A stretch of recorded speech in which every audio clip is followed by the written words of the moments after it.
Muy buenos días, amable audiencia. Bienvenidos a las Memorias de Saturio. ¿Por qué abolir la ley del Día de la Raza? Los actos de la celebración del 12 de octubre siempre han sido organizados en nuestro país y en general en América Latina para resaltar el papel del conquistador y colonizador, como si antes del descubrimiento solo hubiera existido una época que hay que borrar y olvidar, o un territorio sin habitantes, una naturaleza sin dueño. Al privilegiar casi de manera exclusiva el realce de los componentes que de la cultura española trajo al continente, los actos han celebrado más que un encuentro de culturas que en muchos aspectos fue más bien un choque brutal. La violenta imposición de una cultura sobre otra, con la consecuente subvaloración de las civilizaciones conquistadas y de sus sujetos históricos. Esas circunstancias han producido consecuencias negativas para el conocimiento y la justa valoración de los diferentes elementos que conforman nuestra identidad histórica, así como el papel de los distintos grupos autóctonos, los pasados y los actuales, juegan en ella. En un continente al que sistemáticamente y continuamente se le ha querido borrar la memoria, la tarea que nos ocupa es la de dilucidar el pasado para entender mejor el presente, en la búsqueda de las raíces que expliquen la visión que el yo americano tiene de sí mismo y el papel que el otro europeo jugó en su conformación.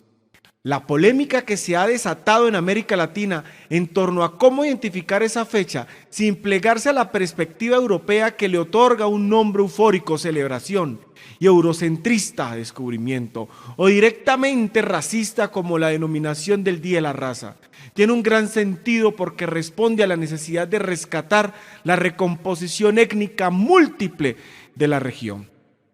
La Ley 51, que declara el 12 de octubre Día de la Raza, es desde múltiples puntos de vista absurda y negadora del origen diverso de nuestra nacionalidad.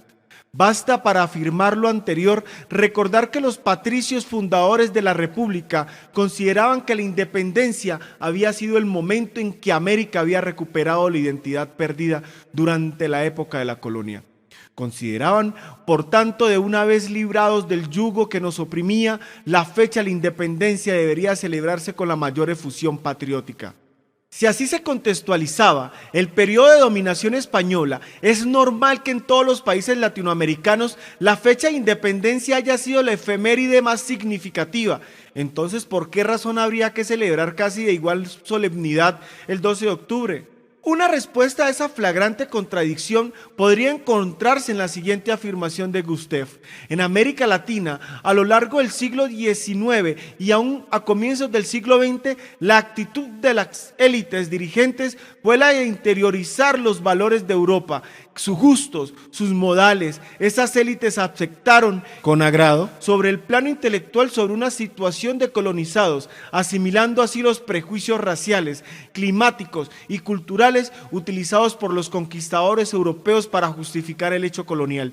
Es incuestionable, no obstante, que en la práctica la independencia se dio únicamente para los criollos o mestizos, quienes desde ese momento se concebían a sí mismos como occidentales.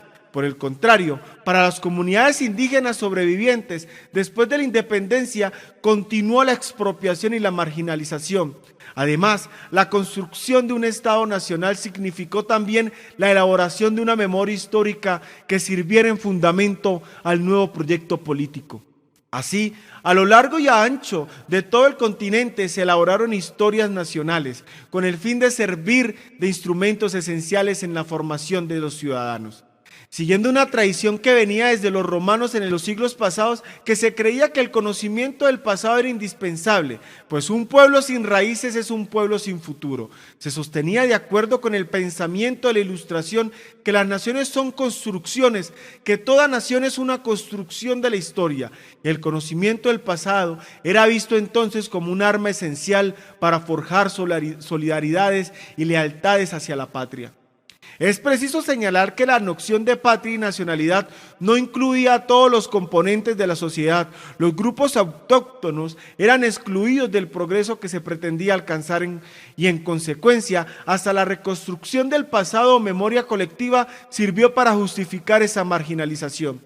Así vemos que la mayor parte de los textos de historia que han circulado en América Latina desde el siglo pasado hasta hoy se han caracterizado por representar y reproducir la visión de los conquistadores de 1492.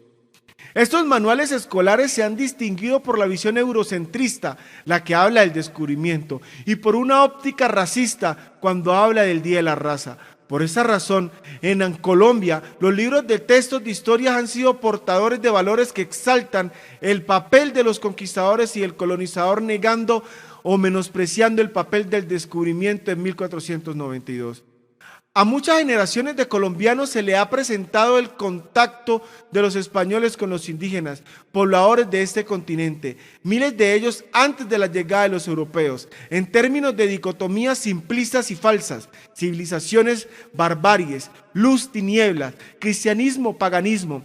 Igualmente, los textos educativos, olvidando a Bolívar, quien se daba cuenta que América Latina tenía un rasgo esencial de mestizaje, ha afirmado que los orígenes de nuestra nacionalidad y de nuestra identidad cultural se encuentran únicamente en los españoles. Producto de todo lo anterior es el colombiano que hoy abjurra de lo indígena como uno de los componentes de su herencia cultural y es racista con el respeto a los indígenas, a quien se llama despectivamente indios, lo que evidencia un sentido de identificación unilateral con solamente uno de los componentes de un ser nacional. Yo soy Cristian Rentería y estas son las Memorias de Saturio.